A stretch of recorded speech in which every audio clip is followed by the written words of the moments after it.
Okay, let's do this. Right, let's get this party started. Hello, everybody. Excited for today. Got some nice work ahead. Going to review some nice pull requests. Gonna generally work on some nice Narwhals improvements. So let's get started without further ado. So gonna be working. We just had a nice new release of Narwhals. So I've just updated the version in PyArrow, trying to do that regularly. Yes, there's no automatic process, but it's a fairly smooth update process in PyArrow, because it's just pure Python, so you just bump a number somewhere. Not much effort. But got a really nice pull request to support the logarithm operation, which has been requested a couple of times, so it's probably finally time to actually add it. So let's do exactly that.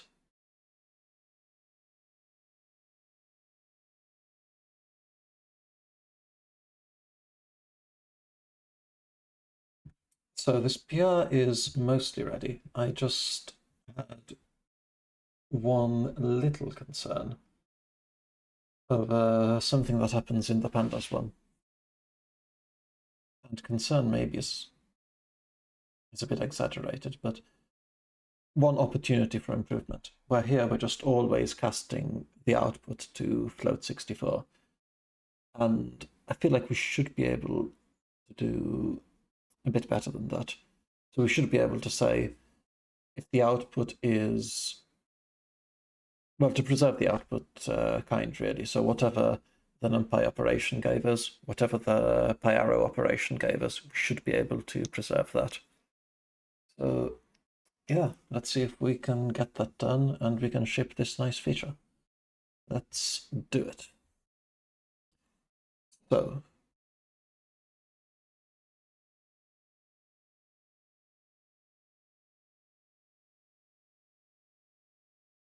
need to coordinate some things here to get the code to share properly.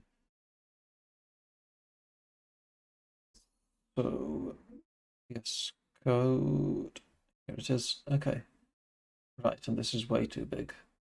I just need to make it smaller.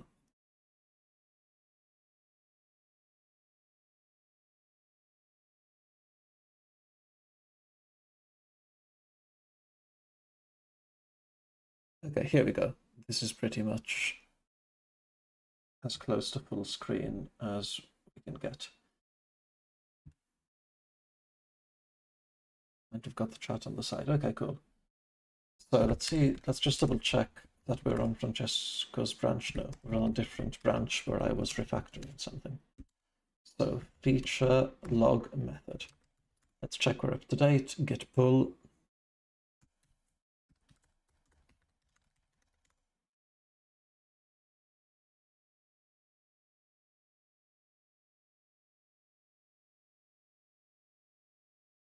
Okay, git pull, got everything. So let's, let's. So sometimes I give advice that I don't follow. Today I'm gonna actually follow a piece of advice that I give, which is to write tests before writing your code. So test log dtype pandas. So this is going to be a pandas specific test. And I think, are we going to do this for all versions of pandas? Yeah, let's do this for all versions of pandas. Except for the nullable part, which we'll only do for modern versions of pandas.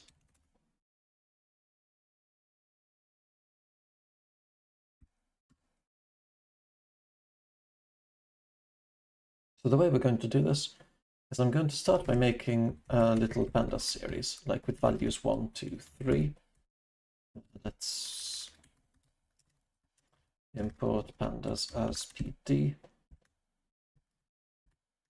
just put two numbers, and the type is going to be float32. Then I'm going to do, the result is going to be narwhals.from native s series only equals true dot log dot to native. And I'm going to assert that the result.dtype is still float32. Let's see if we can get this to pass. So test express. Let's first check that it fails.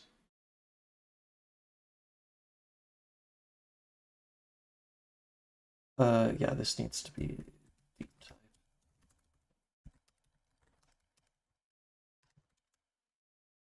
Okay, let's take a look.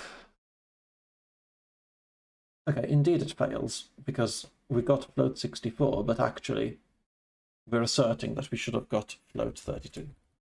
Then we should do the same with nullable types, which I believe should get preserved. And then for PyArrow, we get back float64 PyArrow. So PyArrow actually upcasts to float64. I think this is one of those situations where there are differences between backends, there are differences between libraries, and generally, I think it's okay to just let libraries cook. Just let them do their own thing. We just translate the API. And then if some libraries want to upcast, then fair enough. That's their decision. I don't think it's feasible to get perfect alignment between all libraries, including perfect alignment on data types everywhere. So we need to draw the line somewhere about how universal of a compatibility layer Narwhals is meant to be. And I think this is a good place to draw the line.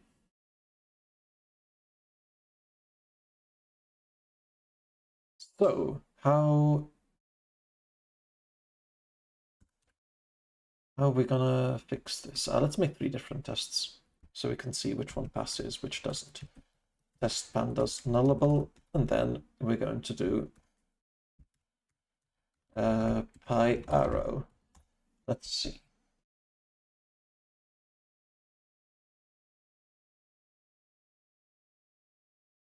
Yeah, so the PyArrow one actually happens to work, but the other 2 don't. So let's sort that out. So we're going to go into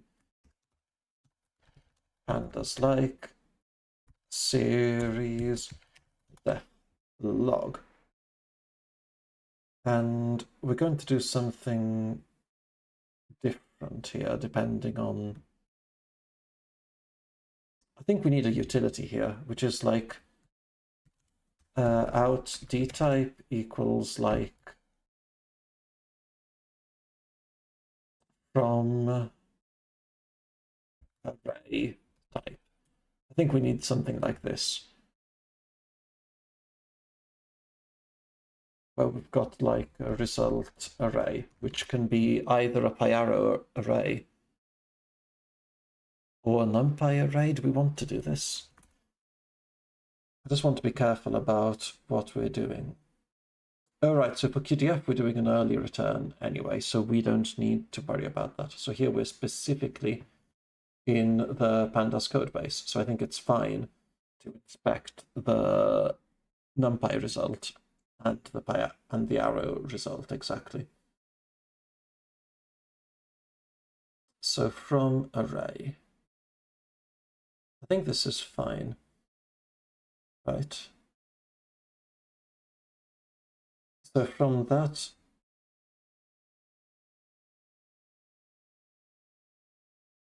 float64 type though.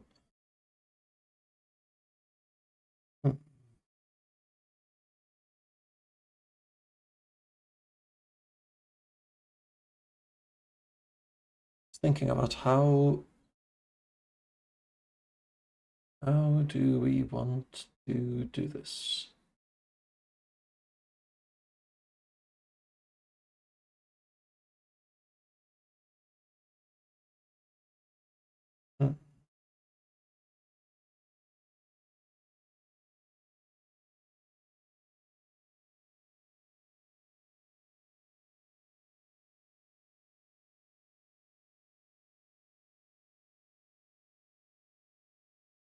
So I'm curious, what happens if we don't set this at all?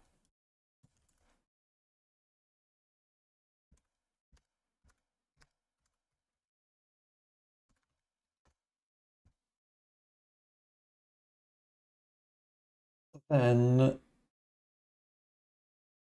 only the PyArrow one fails. Interesting. Well, in that case, this gets a bit simpler.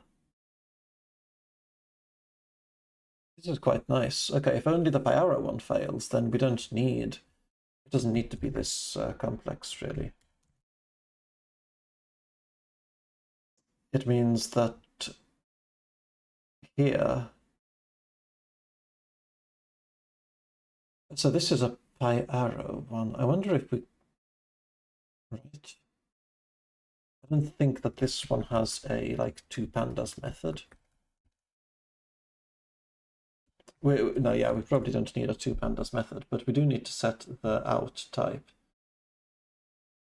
which we can do somewhere.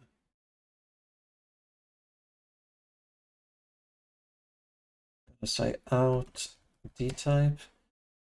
Do we have like version here? Dtype.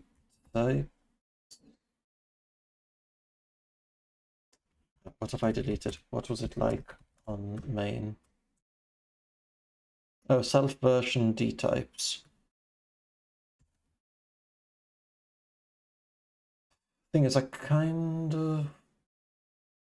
So we could just get the arrow type here and then convert it to the pandas type, right? I think we've got a way to do that. So, yeah, I like the look of this. So what we're going to do is we're going to do from narwhals.arrow.utils import native to narwhals type. Then the narwhals type is going to be native to narwhals type result type. Is there anything else we need to pass to this one? Just version. Self._version. Yeah, because this isn't an expression. Yeah, the PyArrow scopes are really horrendous. Sorry. Want to be respectful here, they're not horrendous. Just incomplete. Right, so we need to pass that there. I think we can just cast this to be like a chunked array. We know this is going to be a chunked array. Let's see. Well, what's the minimal amount of casting we need to do?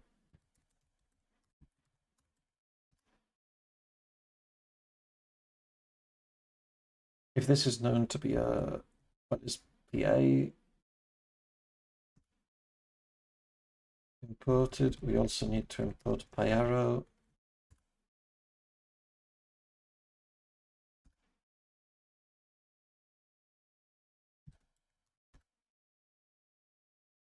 So CA is chunked array, base is a float, and somehow it's still... Well, that's annoying. So I think we can just cast this to be a chunked array. I think we've got this type somewhere. So from narwhals.arrow.typing arrow array or chunked array. Chunked array any. That's the one I'm looking for. Chunked array any.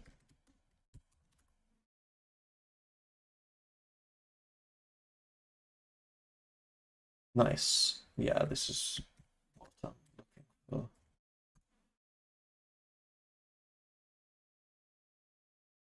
So then, yeah, we can just get that. And then the out type. So it should be possible from a narwhals schema to go to pandas. I think we've got that functionality, right?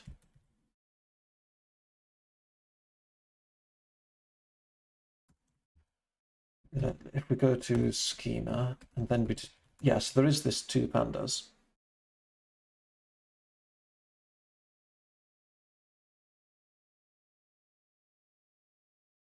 we can kind of just do this.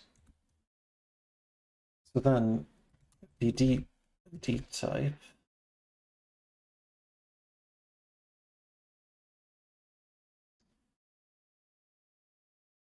is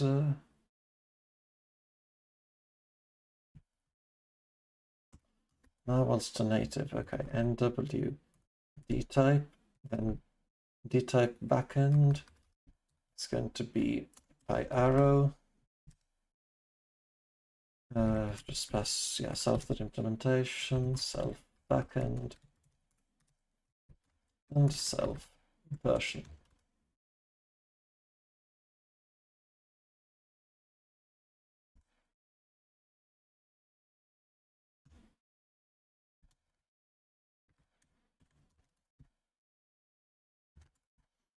Else, if it's like the NumPy based one,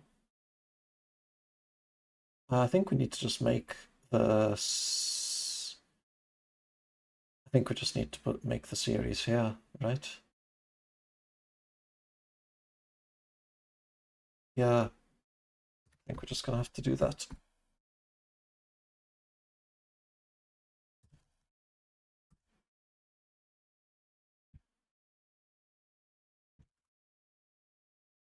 Else, we're gonna do that, and then the result native. We don't pass the D type.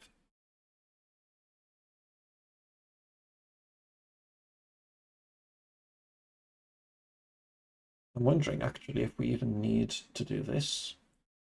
We might not. Might not. Check.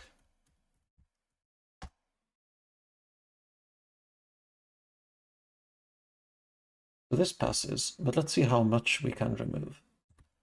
Curious. I really like removing things. So we're gonna set like index equals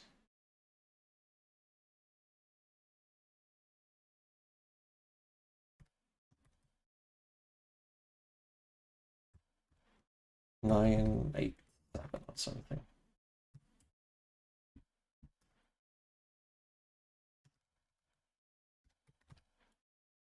Let's do this for all of them, and let's see if the index is then preserved.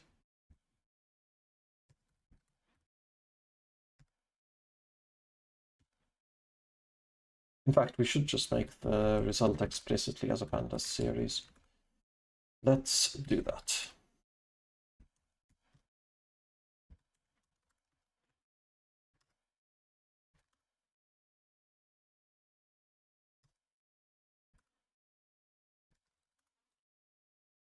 So expected is going to be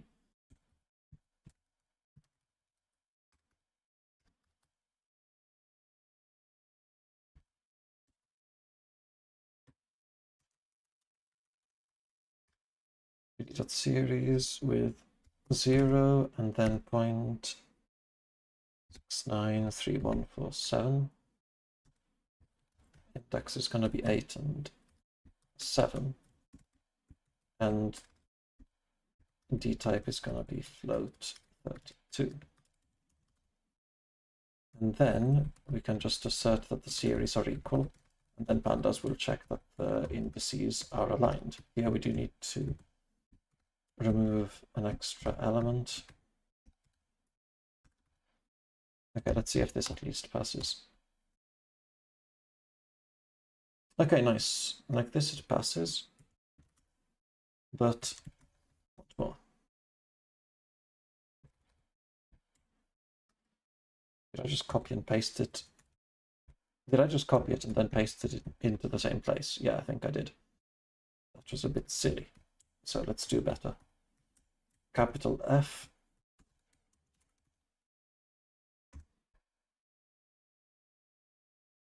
Yeah, this one's fine. Do we also check what happens with a null value? Yeah.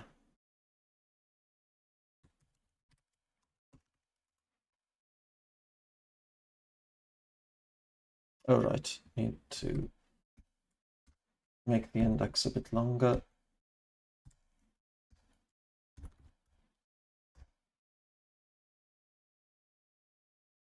No, still, oh yeah. What are we doing?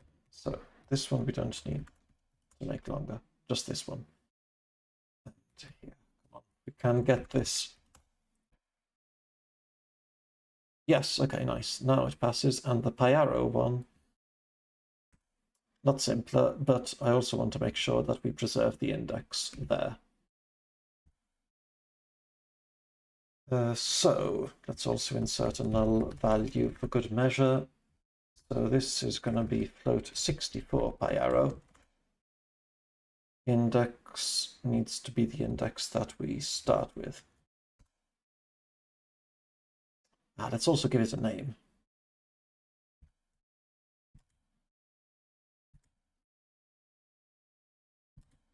I think name is the second argument in series. Slight annoyance of mine is that in pandas, in polars, it's the other way around.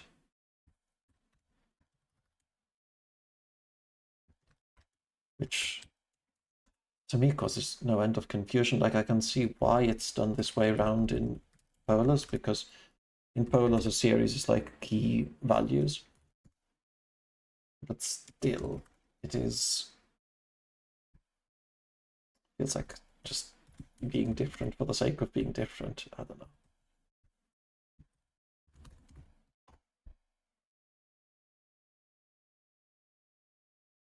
Yeah, it's just not pass. None of them pass. Yeah, we need to set the name in the expected as well. So let's do that. Vim key bindings making us so much more productive.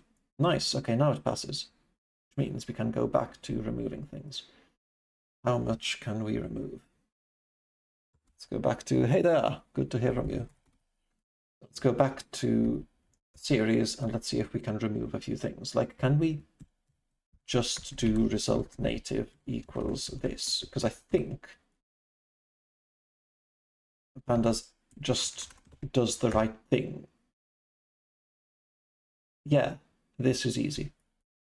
We just need to, yeah, pandas has some mechanism whereby if you run some NumPy universal function on it, then it just does the right thing and it just preserves its index, preserves its name, preserves everything. So yeah, nice, we can do that. Cool.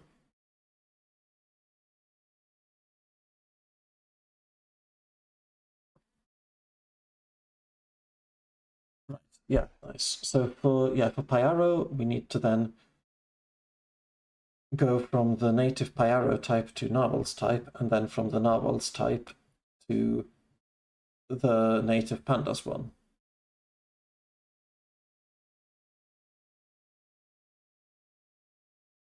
Whereas, yeah, for the classical NumPy types, whether nullable or not, it's much simpler. We just run NumPy on it, get our result native, and it magically works. Cool. And we've added the tests. Let's just check that they run on old versions of pandas. I think, yeah, we're going to have to skip some of these. So pytest.skip. How do we do this? Skip if. What is it? Mark.skip, I can't remember. Yeah, skip if. We've got some, yeah, like this. We need to skip these if the pandas version is too old.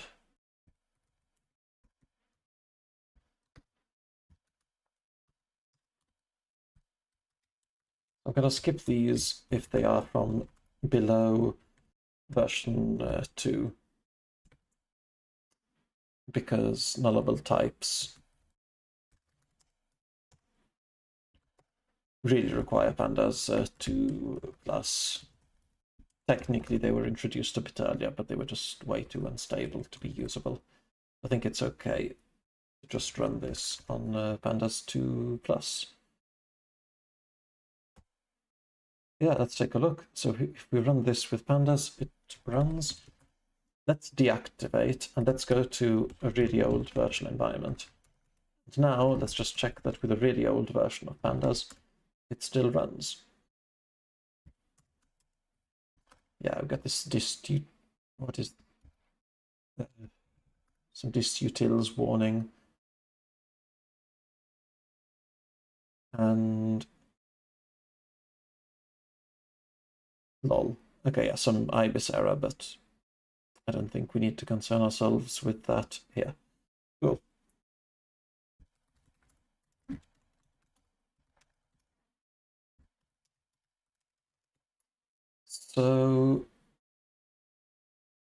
So don't hard code casting to float 64. Cool, yeah, let's add a commit. Let's push this upstream, and then we can ship this somewhat long-awaited feature.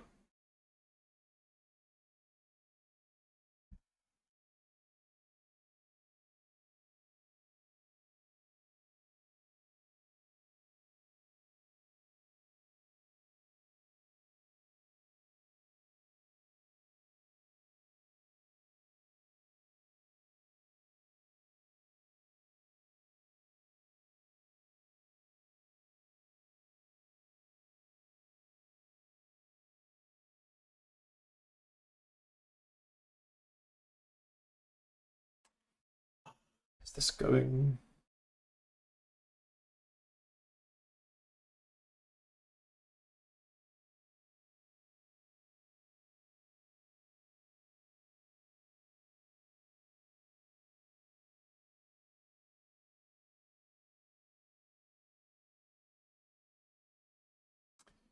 Yeah, I like all of this type checking, but it does mean that just making a commit is starting to take longer. But better if that longness happens here locally rather than repeatedly getting errors in CI. So yeah, let's push this, and then if it passes, I think we can ship it.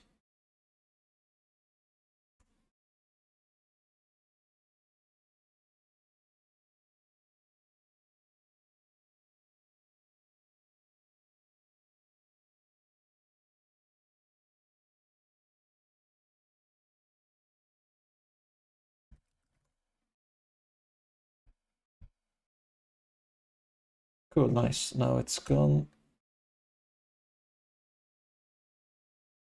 So this is probably a good time to take a little break.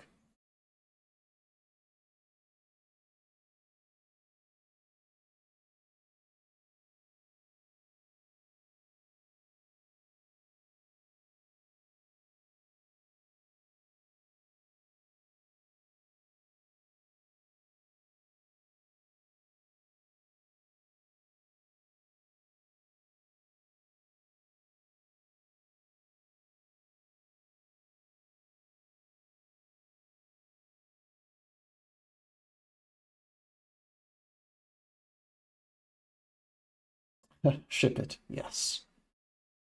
If it's green, we'll ship it.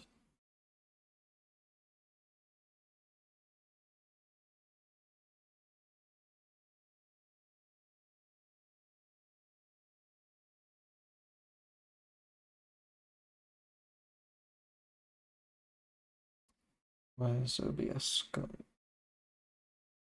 Okay, be back soon.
All right, let's get back to this.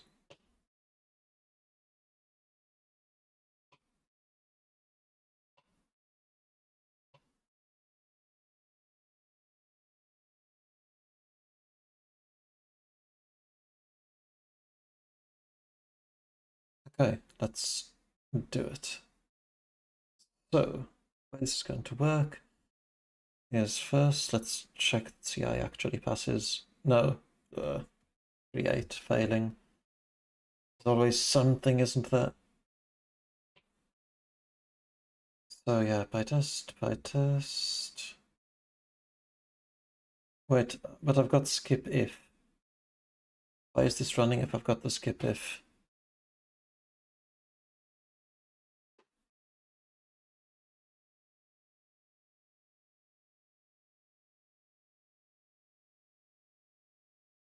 Yeah, let's take a look. Why?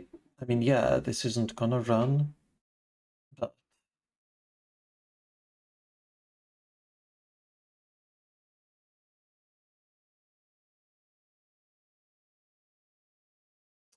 what?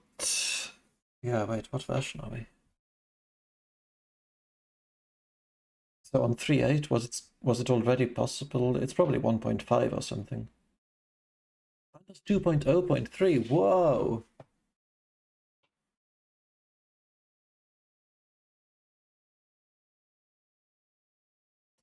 Yeah, I guess we need to require 2.1 for this test. Okay, no big deal. Let's just do that and get on with it.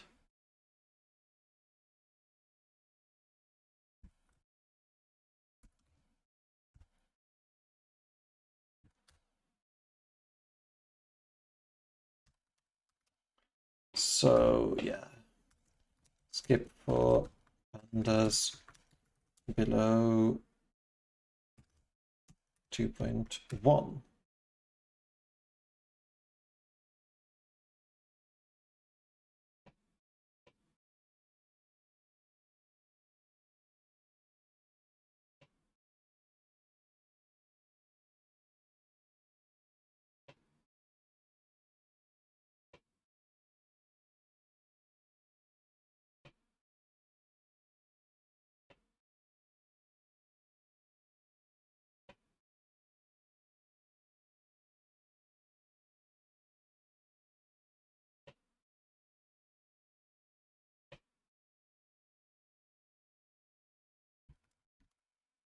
Okay, let's push it.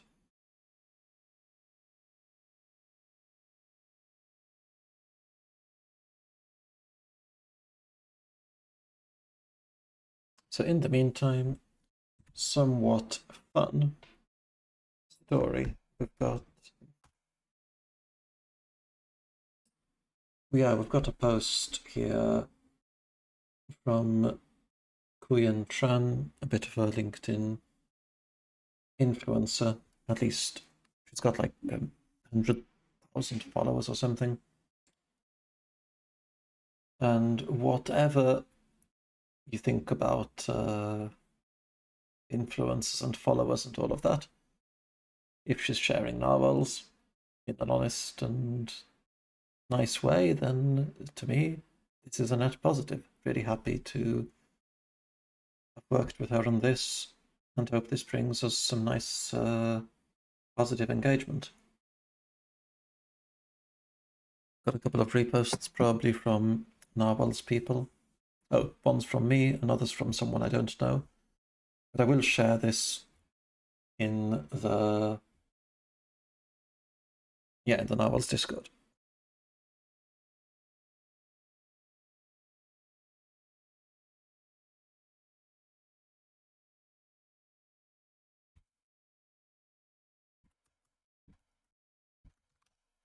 Yeah, so yeah, nice getting Narwhals shared by let's repost for more visibility. He's got quite a large following. All right, yeah, let's see if this brings us anything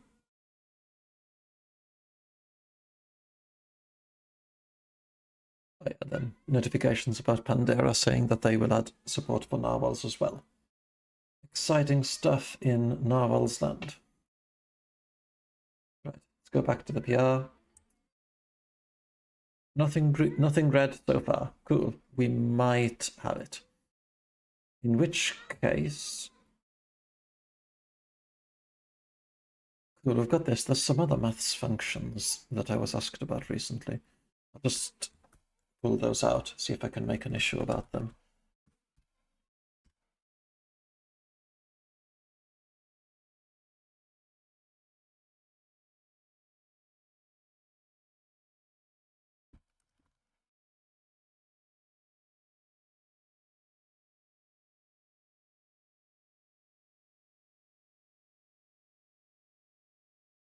Right, this is going...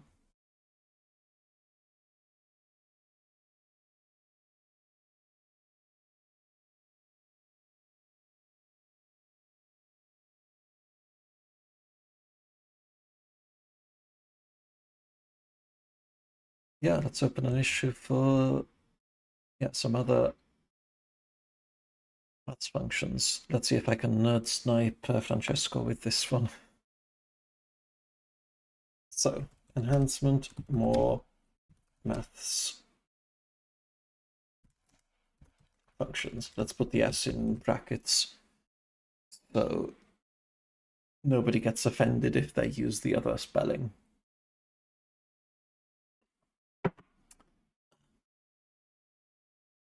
Joking, of course, there is no other spelling. There's just maths. There's the wrong one.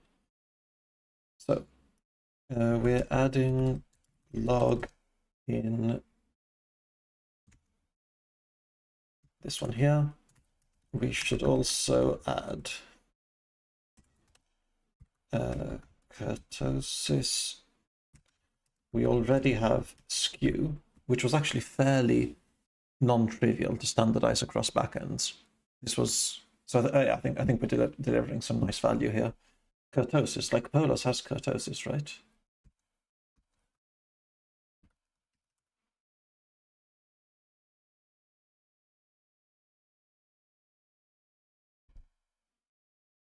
Yeah. Yeah. Should also add kurtosis. Well, let's start with the slightly less controversial ones. So square root, definitely.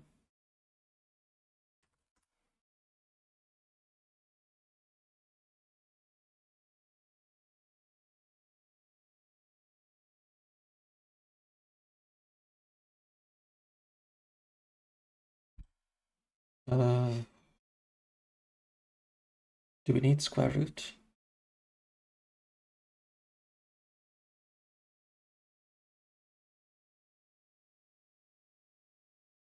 I kind of get that it's convenient, but I'm still hesitant about it because if all you if you can just do to the power of 0.5, isn't that all you need? Like we could just have a little cookbook or something of like common Polars utilities. Like if we make like some Polars series, like is there any reason why we shouldn't be able to do to the power of 0.5? So if it's all positive, sure. If we put in some negative number, we just get none. And square root probably does the same thing. In fact, I'm kind of wondering whether Polars just... Is that all that Polars does? I'm just curious now. Let's take a look.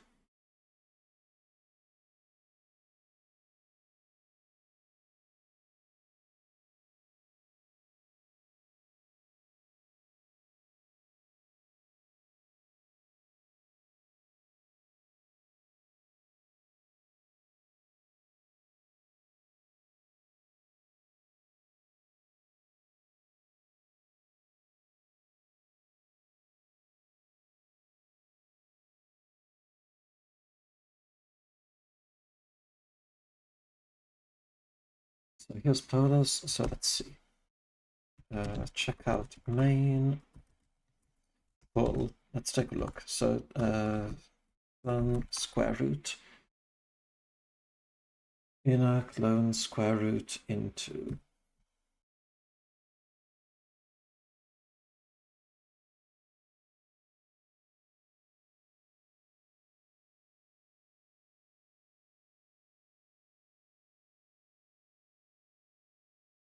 how to send the chat. They're saying you have to go. Cool. Thanks for stopping by.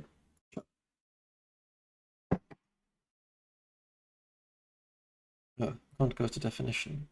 You should be able to go to the definition.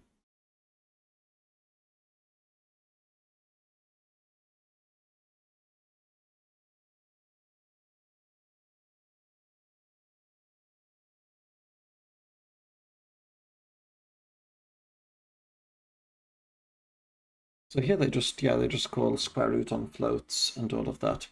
But where's pow on chunked array?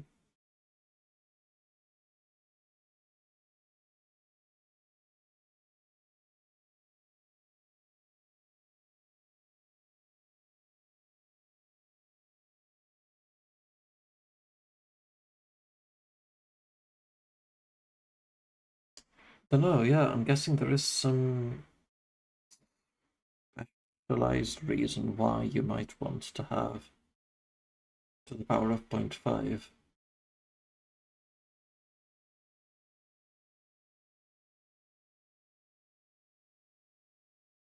Is it a separate function in SQL?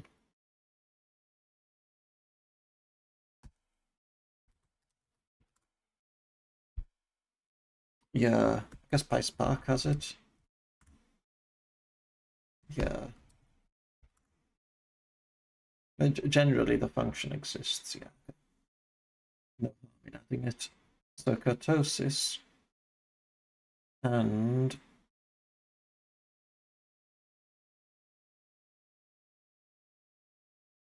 yeah. Question about kurtosis though is with what options?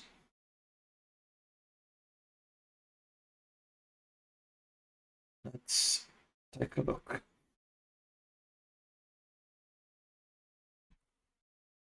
So if we look at Narwhals askew, we don't have any arguments. Ooh, we probably should have some arguments, or at least document that this follows the polar's default, right? Let's take a look back into the code base.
Okay, so we're here. Yeah, let's take a look at this skew.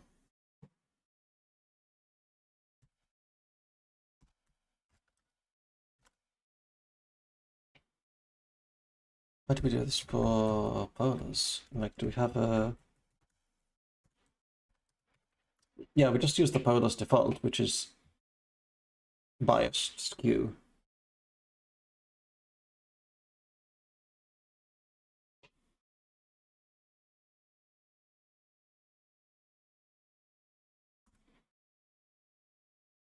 And I don't... Oh, if false, the calculations are corrected for statistical bias. This kind of definition annoys me. Let's see, what does PySpark do?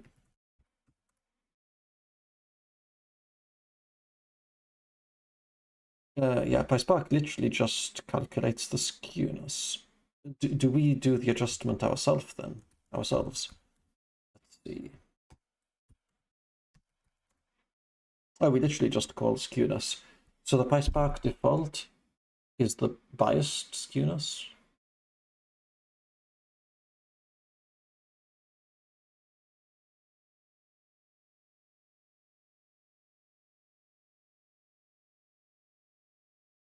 So 1, 1, and 2.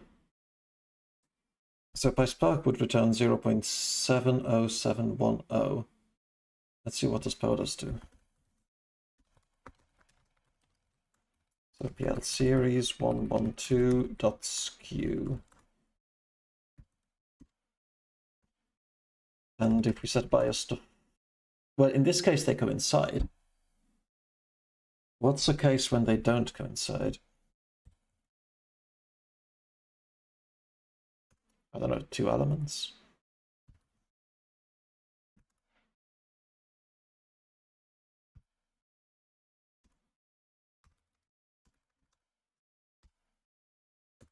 Right, so if we have all these elements, then they do indeed differ.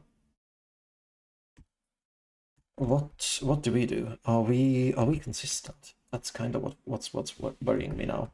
So skew test. 1, 2, 3, 2, 1. Is that enough to notice a difference? With what? Skew series. Why don't we have this for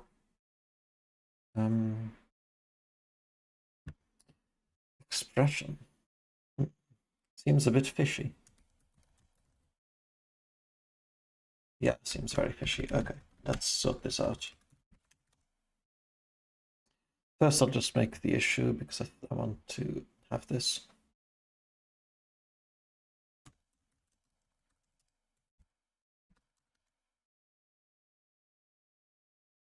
Right, it's about 5:02 and my battery is running low. Probably a good time to take a break. Be right back.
All right, let's get back to it.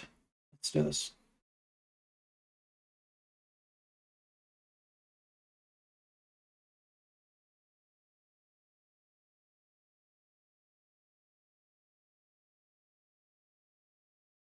Let's do it. Where are we? Here we are. More maths functions.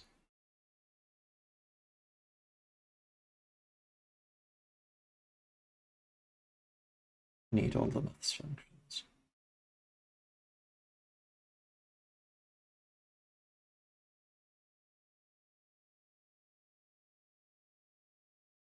Where are we? Here we are. Okay, yeah. So I wanted to take a look at this. What are we taking a look at? The skew, yeah. How are we doing for skew? Is skew really consistent across backends? Got a feeling might not be. That's bad. So let's, yeah, we need to replicate. Why don't we have a test? I must have just not picked up on this when the PR was made. But yeah, we do need this. So constructor.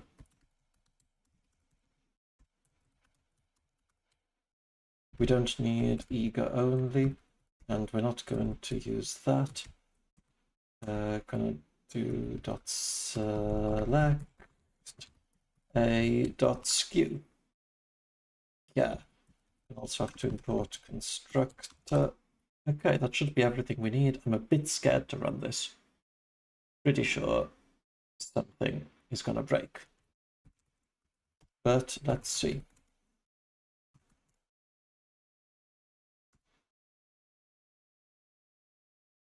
Knew it! Wait, what? Oh, no, okay, no. Never mind.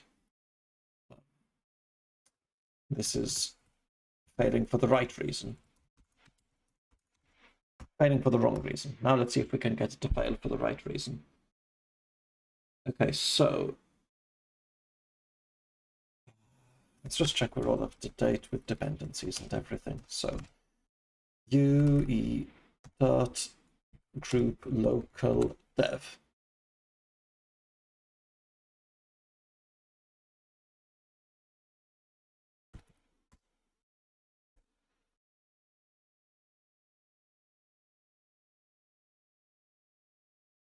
You extra. Is it just IBIS that's failing? What?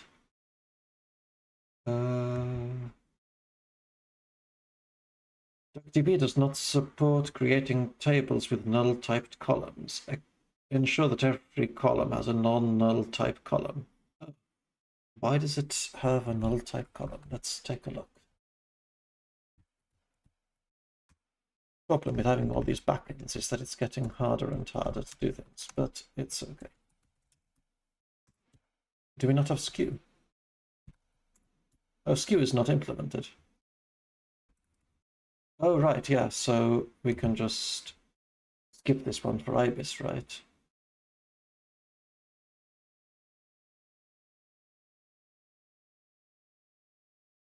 But I'm surprised that it's just...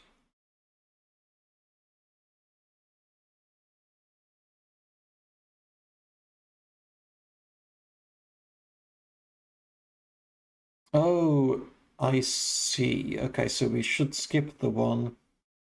We probably need to skip the one where it's empty, at least for IBIS. Let's see.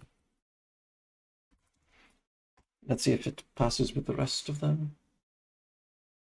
Or rather, if it, yeah, for the rest of them, it says not implemented.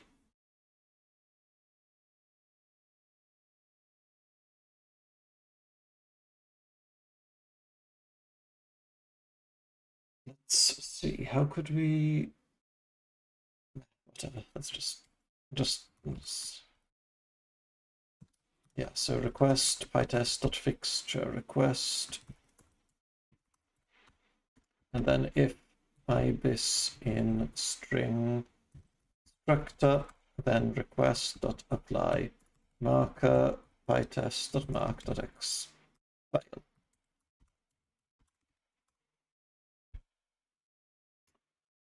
Seeing as this is a new test, we might as well add a link to the feature request in IBIS.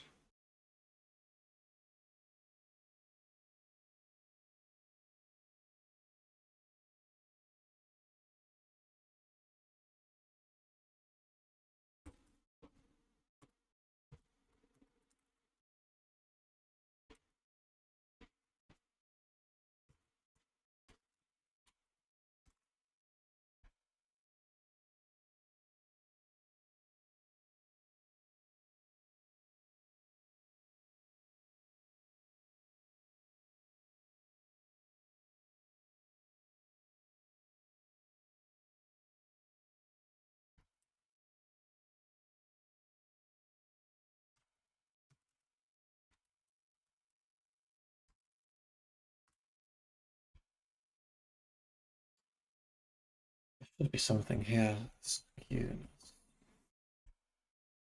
What is it closed?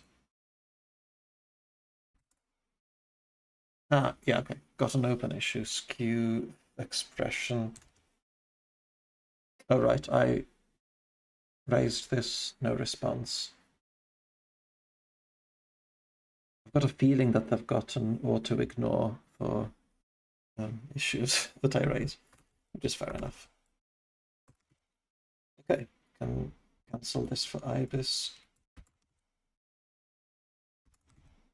I also just want to double check that this is a set of data where there is an actual difference between biased and unbiased.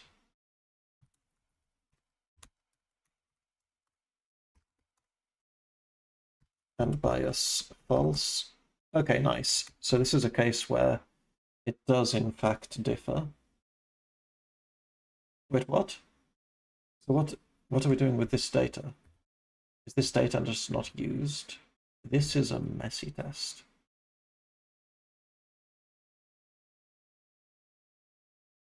One, two, three, two, one. Yeah, it's the same one that's used here.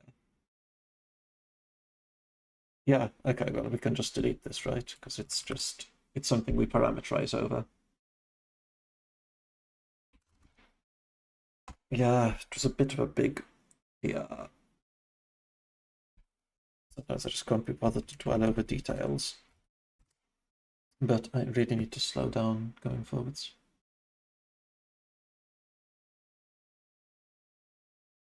Like, yeah, okay.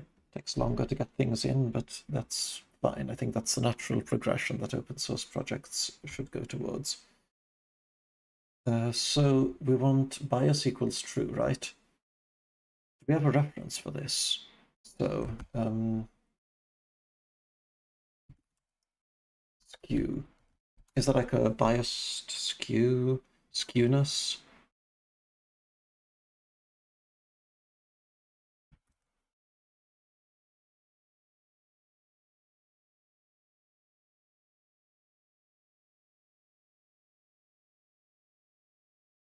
So here's sample skewness.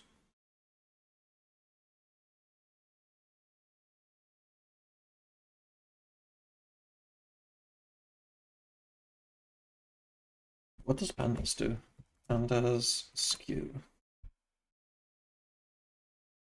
Unbiased.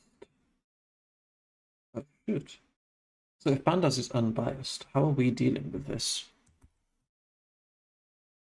So let's go over to pandas. Skew. Oh, gosh. Yeah, we need to document this. We need to document that this is the biased one. So here we're doing... Sure, okay, we drop null values. And then we're just subtracting scalars. Okay, sure. So this should preserve the backend and everything.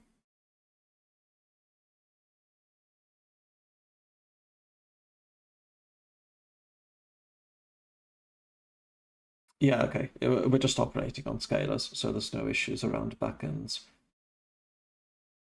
Yeah, I think we need to document that it's biased, though.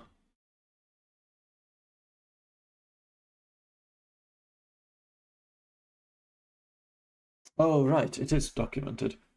Sample skewness. Which makes me wonder, does PySpark have both? PySpark population skew?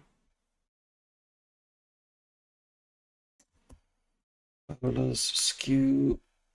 Oh, right, this was just taken from the docs.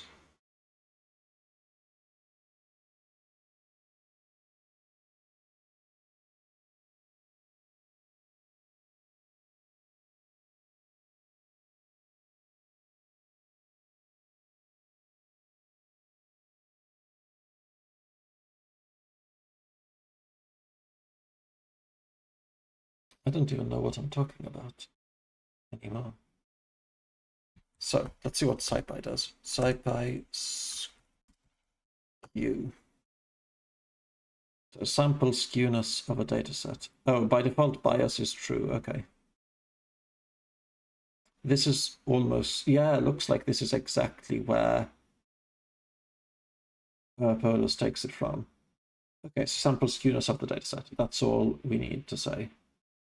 Cool. Okay. I think we're good. Glad that this is sorted out.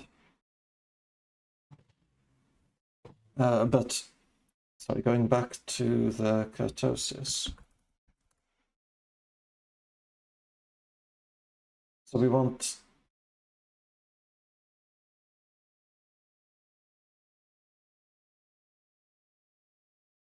this also taken from SciPy.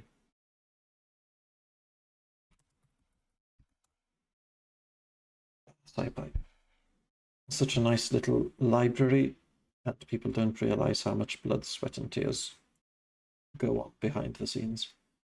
Wow, I did not realize how much this is really just taken from SciPy. I mean, fair enough. Fair enough. Yeah.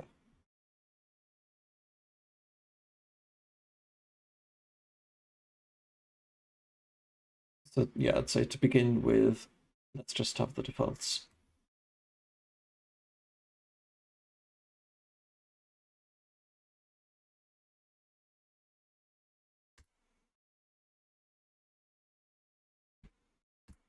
Oops, not benchmarks, just enhancement. I also feel like saying that this is not documentation, medium priority. Like I really want I kind of want these to be in, and I'll happily review them. But it's not like urgent or anything.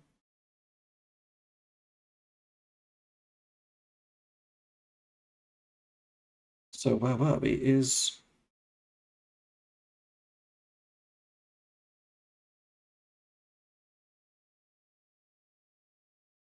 this finally green?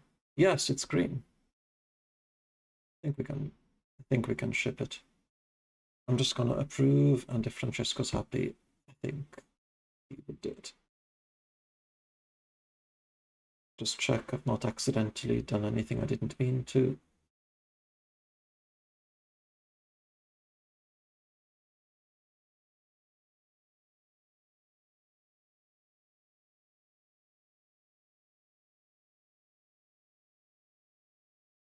So yeah, in the PyArrow case, we need to do this gymnastics.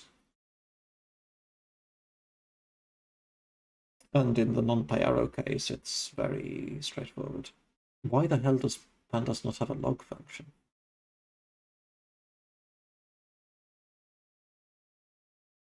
Oh. It is what it is. Let's approve.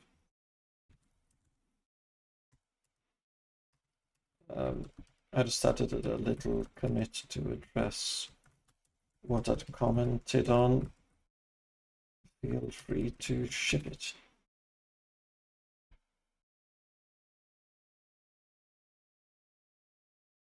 Right. So done this. There was also a PR to do rank over. I think we should take a look at that.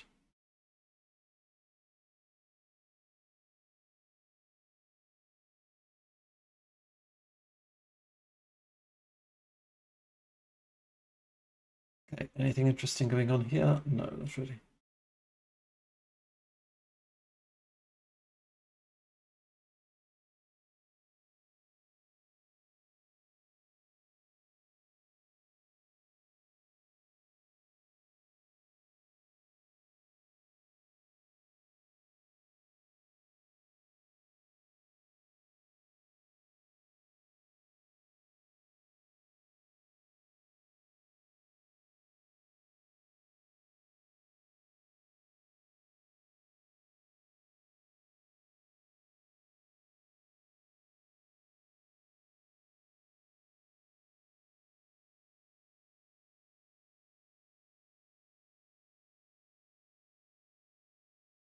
Yeah, this one.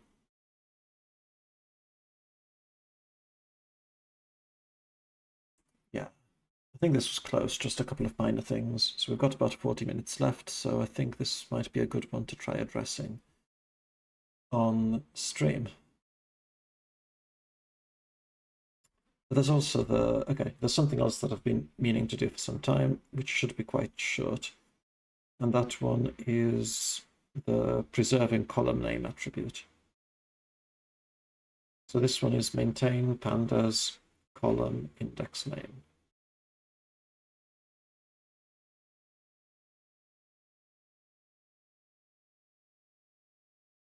Yeah, let's do that.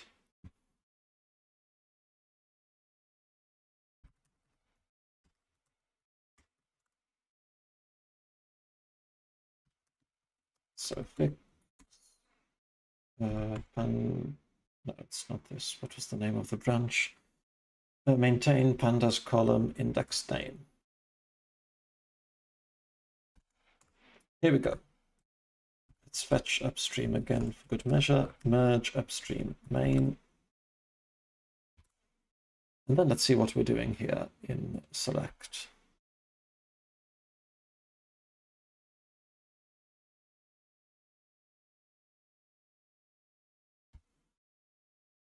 So we're going to go into pandas like dataframe, select. Yeah, with native.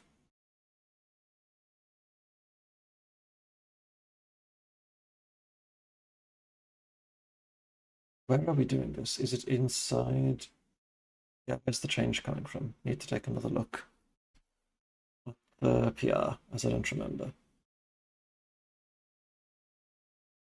Oh, we store it here, self native columns name. And then in with native, ooh.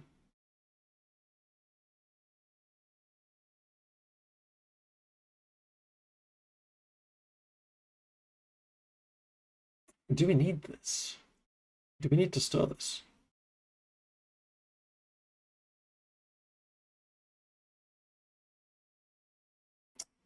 Yeah, I don't trust pandas here, to be honest. So I just want to try something out. So let's make a little pandas data frame.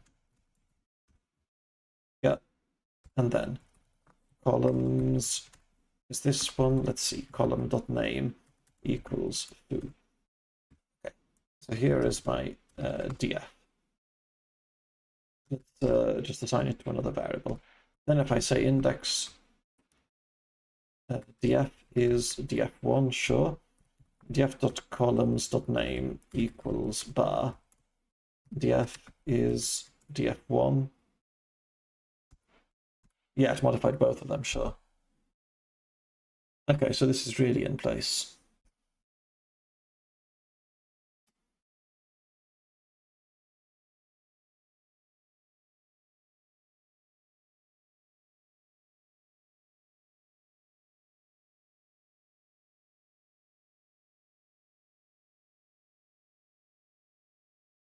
I don't know why I feel just so uneasy about this.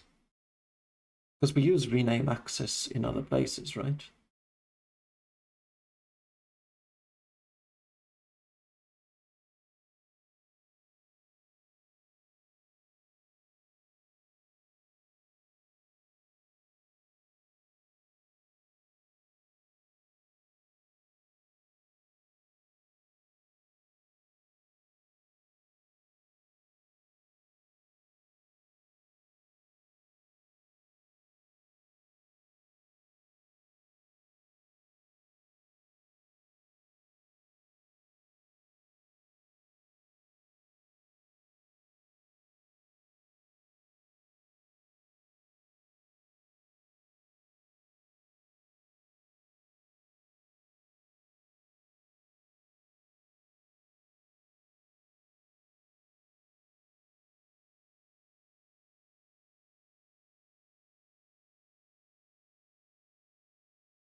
Yeah, I'm just curious about the issue that this originated from.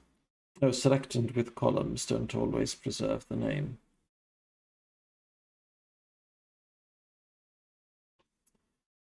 I think we really should do this. 1, 2, 3, 4 things we're printing. So,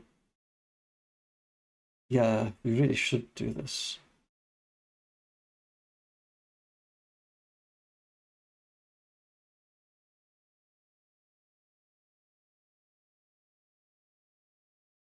Yeah, we kind of should do this. Sorry to go around in circles here.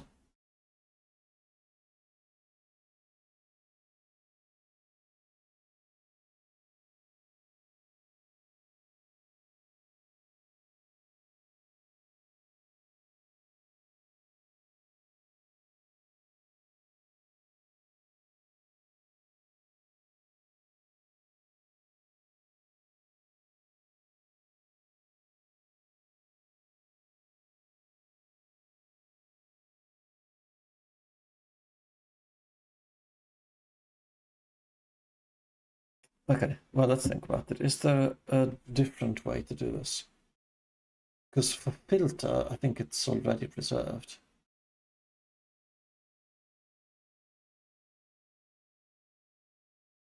Ooh, actually, what we can do is, let's see.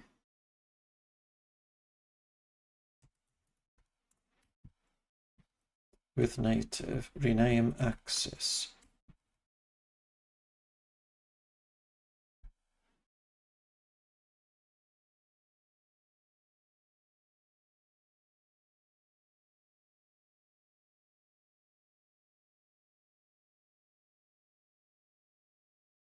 Yeah, it looks like there's something else that's going on here.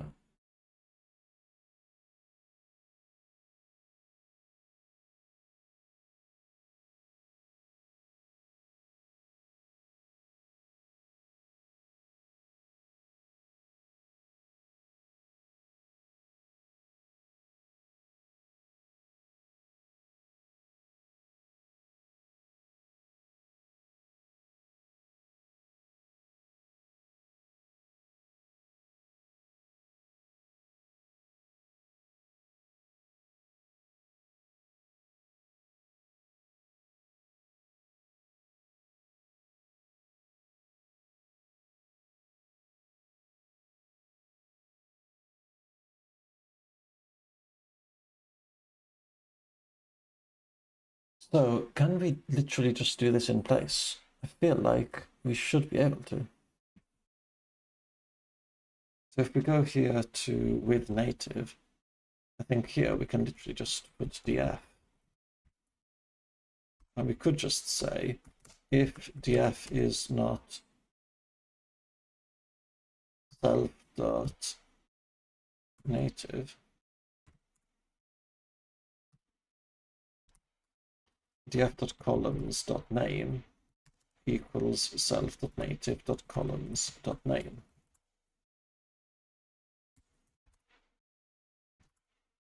So yeah, we could do this.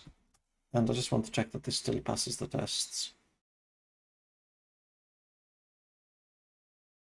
But I kinda would prefer to just address this there within, like rather than just always doing this, which feels a bit over. See, let's try to do it here. Well, let's check that this actually passes first. Yeah, okay. It does still pass, but can we do better? So let's check if we remove this, it doesn't pass. So select concat horizontal.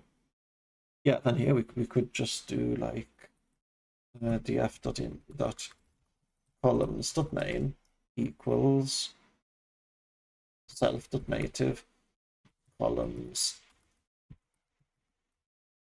name. Easy, like we're returning a new object, so it's fine to modify it like this in place. Like this is totally legal.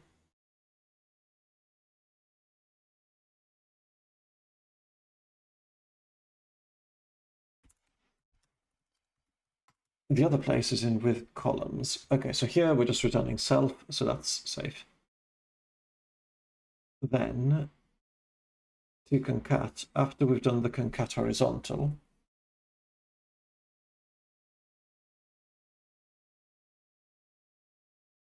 we can just say like df.columns.name equals self.native.columns.name. This should pass the test. Yeah, okay.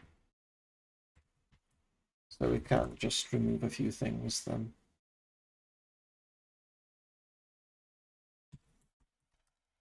Because in theory, this is the kind of thing that pandas copy on write should be able to address. In practice, I don't really trust it. So something here is not going, rename axis in collect.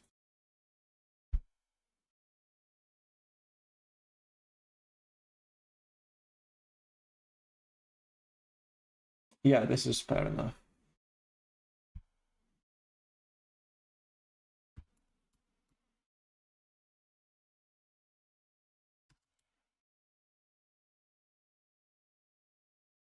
No, but why are we doing this here? This should be done in two pandas, right? So, yeah.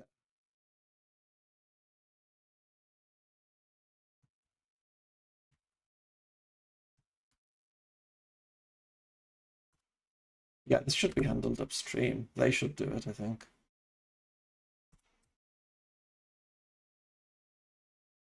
Yeah, I wouldn't do this, to be honest.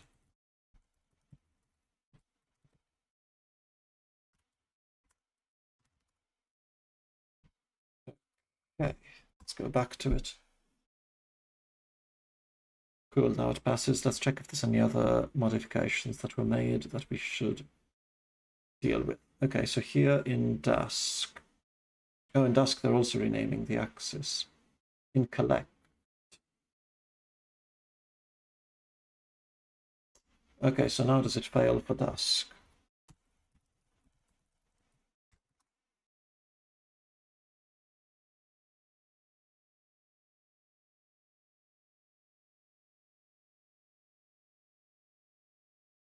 Wait, how is this passing?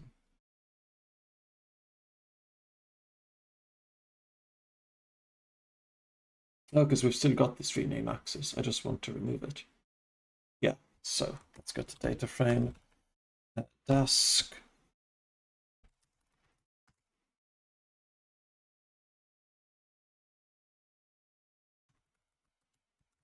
So yeah, it's good to be one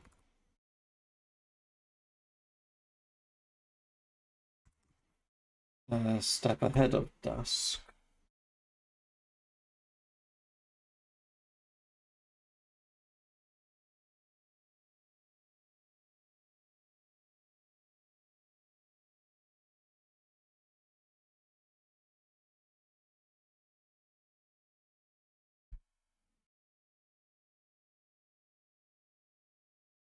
To be honest, I would just exfile this, like it's Dask's problem if they don't preserve the name.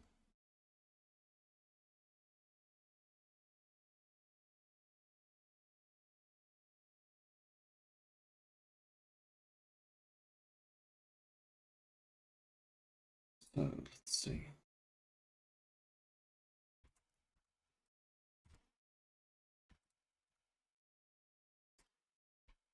Did they address this? Probably not.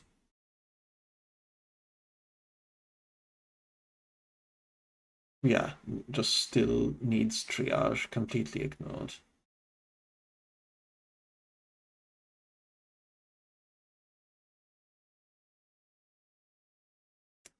Yeah, there's only so much that I want to work around bugs in backends, especially Dask.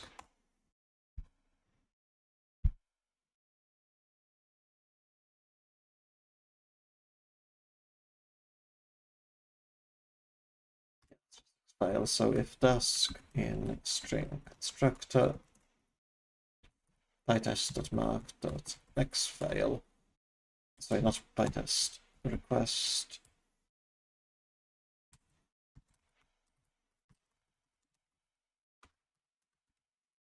so pytest.fixture request, let's go. Apply marker pytest.mark.xfile, and let's put a link to their issue. Oh, cool. Cameron just joined. Our index level accessible. Also, hi Gum. Our index level is accessible by select with columns. Shouldn't be. Okay.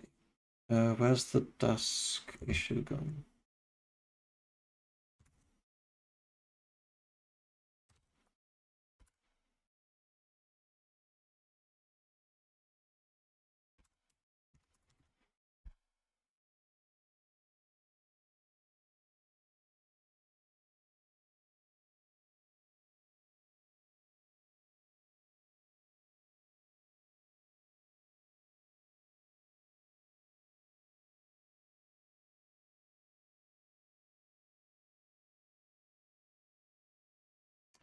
Okay. Something else is just... There's something else I'm really curious about now. Does concat always make a new Python object? So if we make like, yeah, pandas data frame. Let's make this pandas data frame. And then df1 is pd.concat just df. Copy equals false, axis equals 1.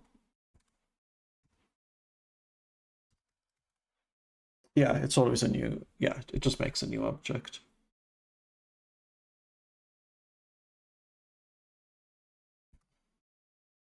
Right, so if I just modify, so the data is shared, but it is a new object. So yeah, I would say Dask is just going to exfile. We've linked to their issue. And then def rename axis. Yeah.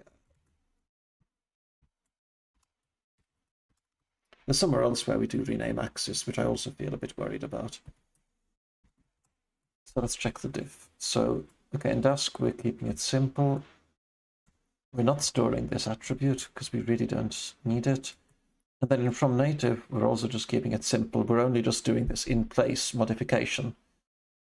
In after concat horizontal,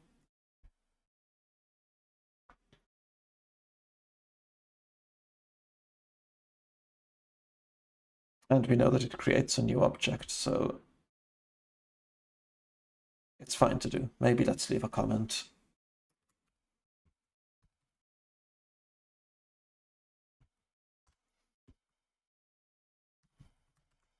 So concat creates that new object.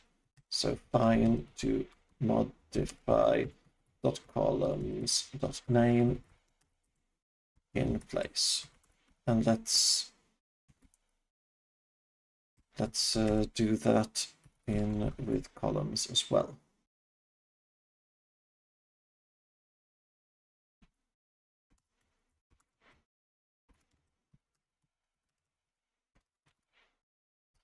So git commit, keep it simpler. Don't trust pandas for rename access. Yeah, that's one thing about getting involved in open source maintenance. You don't trust anyone or anything. I don't trust.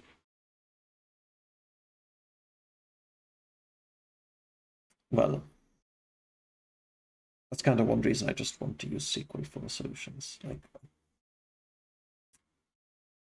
I think there's less opportunity for implementations to be messed up, just because of how many testing utilities already exist for SQL.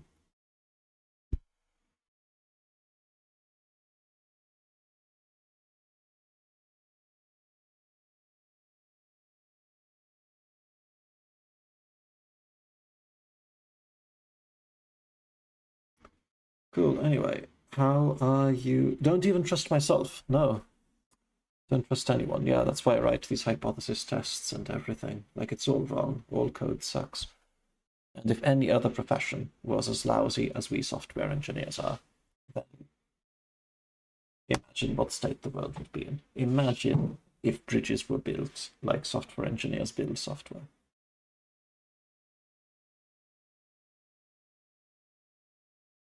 It's relatively rare for bridges to collapse, but for software to crash, happens all the time.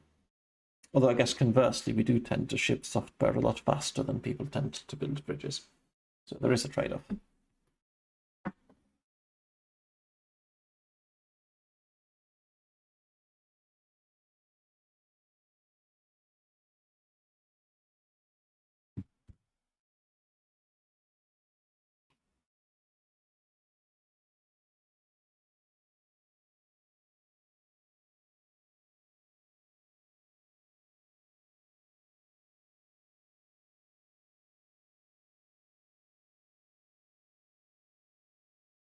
Okay, cool. Yeah, let's just push this. See if Francesco agrees, and if he does, we can ship this.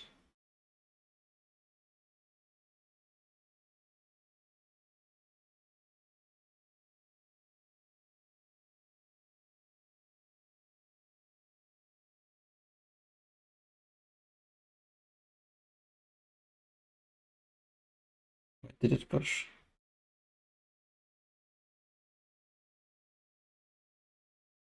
Yeah, it pushed.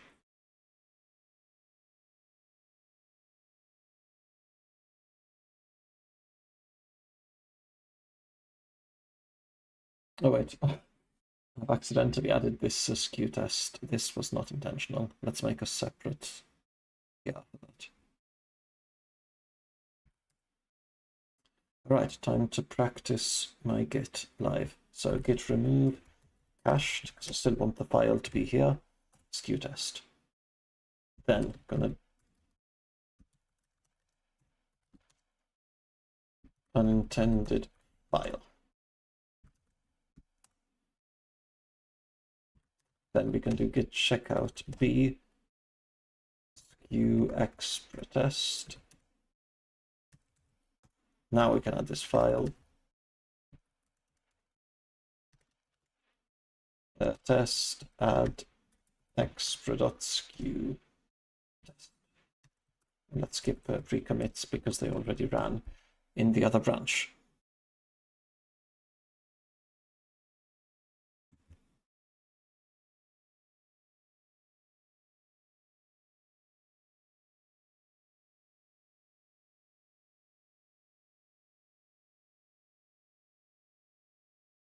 Okay. Got too many commits.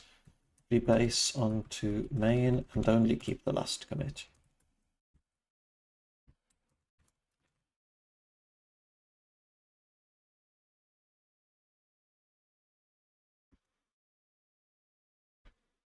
But git rebase abort, git reset upstream main, then git add tests extra skew test. Let's check out everything else. Sometimes that's the only way to get out of git hell. Okay, here we are.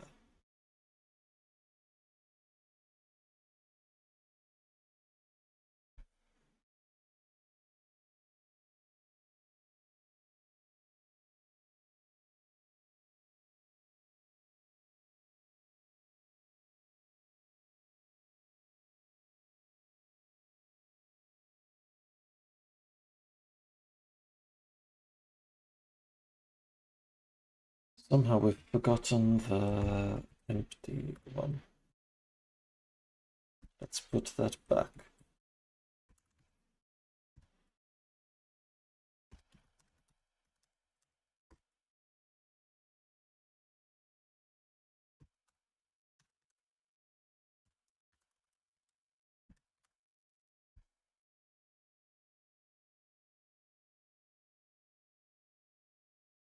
Okay, should be good.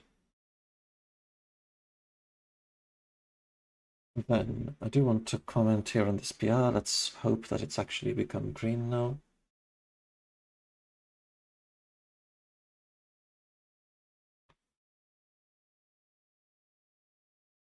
Let's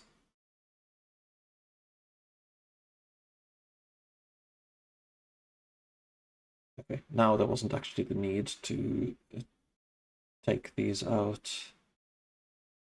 Yeah, we can. Yeah, let's minimize the diff.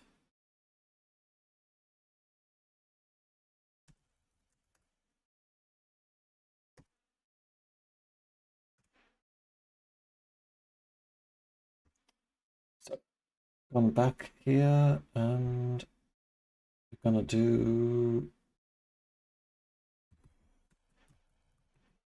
so git check out upstream main Narwhals desk. Reduce diff.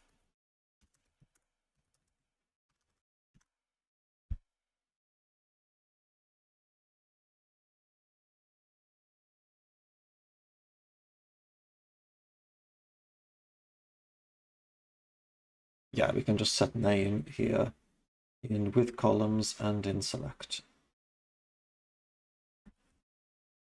Oh, whoops, yeah, I didn't mean to delete skew test, but just to reset it. Yeah. Git foo needs some work.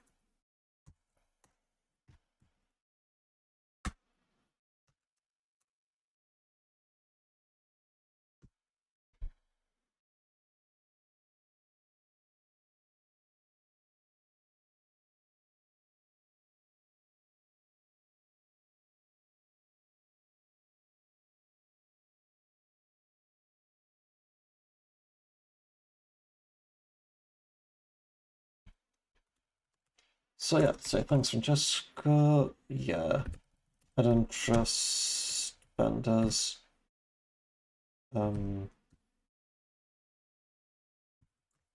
Rename axis. Nor do I trust that copy on write will take effect properly. We would need more comprehensive marks to be sure. But in select and with columns, we create new objects, so it should be safe to just use .columns.name equals something there.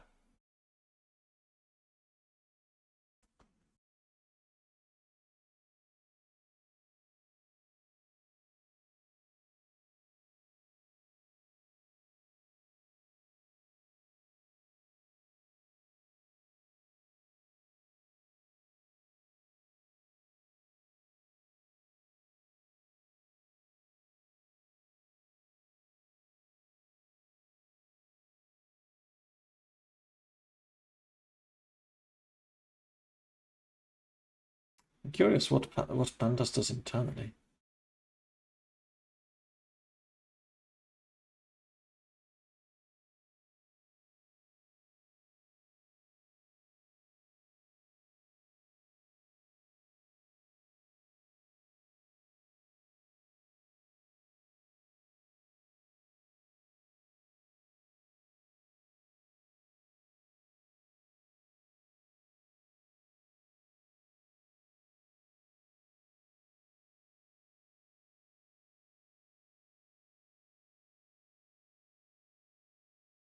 Take a look. Does this column appear there? Excluding tests. Doesn't appear anywhere.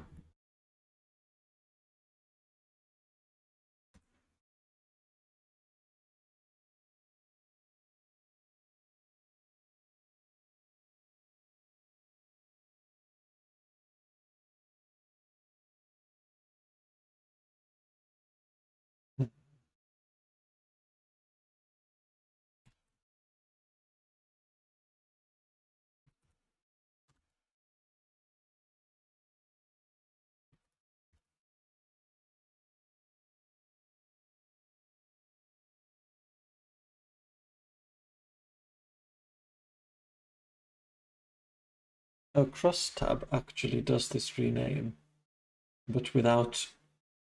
Wow, this is wild.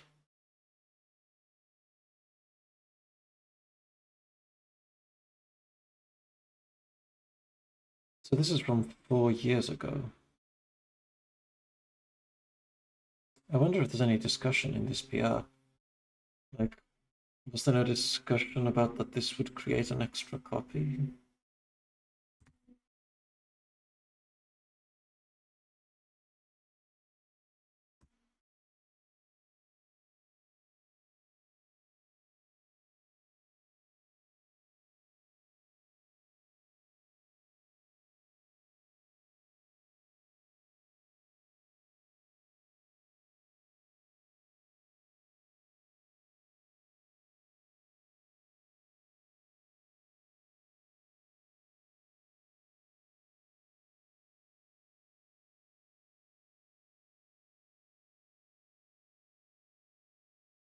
I kind of want to ask this on the pandas Slack. Yeah, let's do that. I don't know if this will be visible.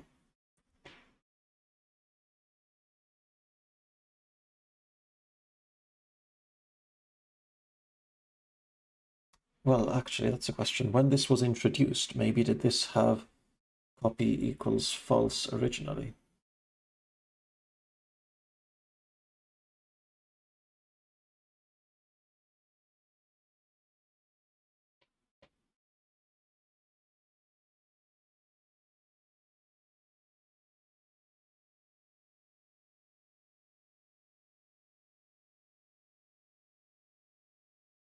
Yeah.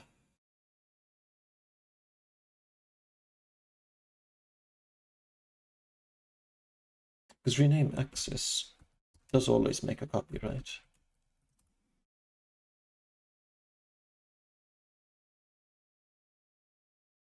Copy equals none.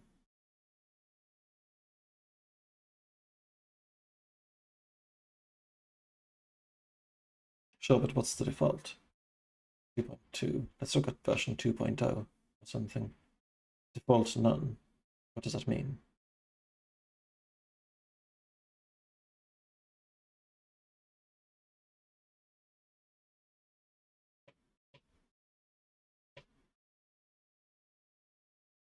Oh, but there was the in place method. This is like annoying.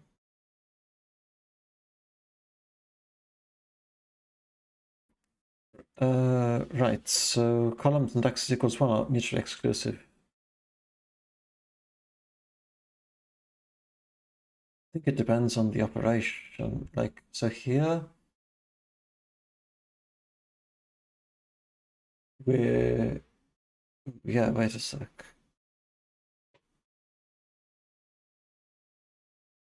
Yeah, I think so.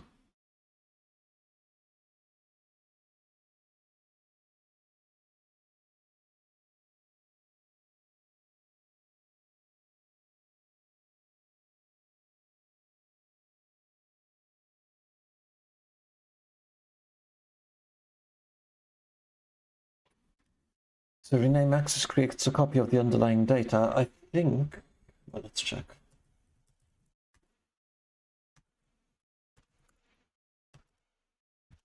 Presume it does by default. I'd be a bit surprised if it didn't. I mean, I think it shouldn't. But knowing pandas, I think it probably does, and I'd be surprised if it didn't. So let's rename the columns to be equal to foo. Oh, okay, when they say shallow copy, though, it's still it's still copying numeric data. I think this isn't cheap at all. Copy equals false, right? Let's just use the default. So then df here, and then df1 has this foo name there. If I do this, then what? Oh yeah, because it's made a... What? Yeah, it made a copy by default.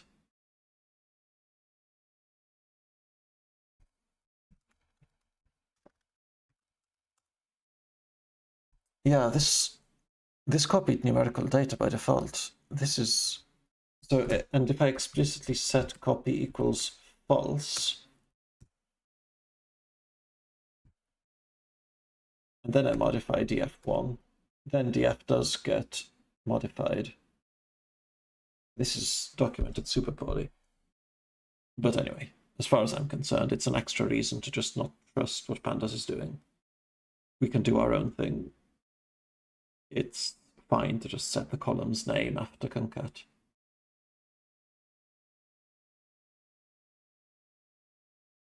And yeah, tests seem to be fine. And we've got a fast release cycle, so if this does cause issues anywhere for anyone, we will address it as quickly as possible.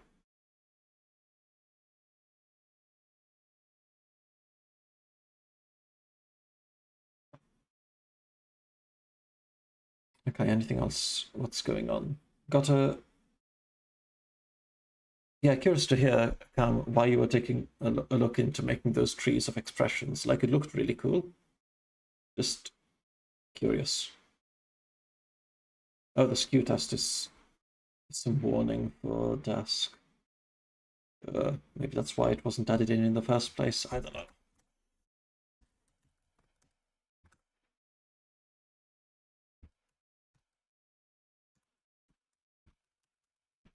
So test and series skew constructors equals Dask.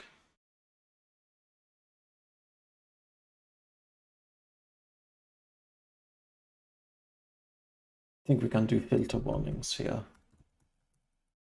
Mark filter warnings, ignore valid value, runtime warning Dask. Let's see if this works. Hey, nice.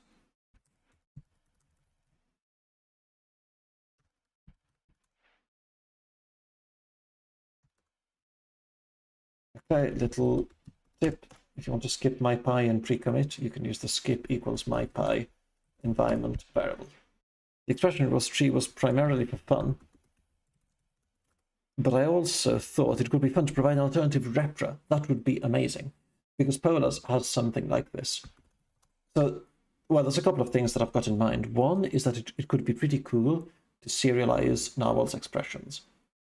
And so long as the expressions are pure, in the sense that they only involve either other expressions or scalars, I think we should be able to do this.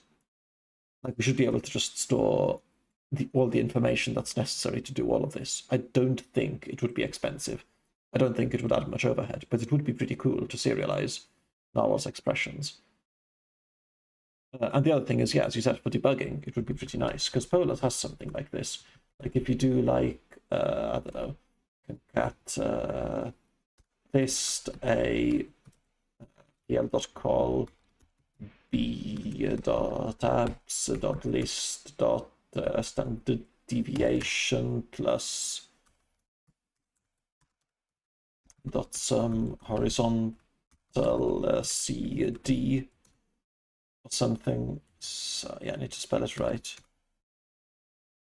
So by default, the repro doesn't look very good, but you can do expro.meta dot, what does it show, graph?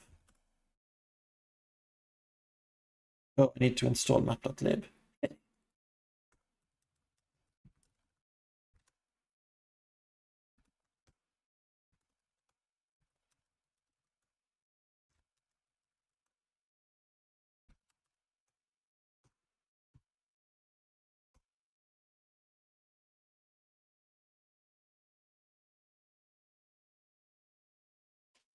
Wow, I'd never realized that the output of that was actually a matplotlib graph. Anyway, it does exist, and it is fairly cool, but I can't print it out now. I thought it was like ASCII art or something. Didn't realize it was matplotlib, which kind of makes it cooler. Right, nice. Tests are running again. This one is almost green. And part of me wants to look into the implementation of pandas cross-tab to see if there we can avoid some unnecessary copies. Yeah, actually, wait a sec, yeah. I see what you mean, Cam. Like, why is it using both columns equals and axis equals 1? Surely you don't need both. Yeah, this copies the data. Why are we copying data? Yeah, I want to ask about this.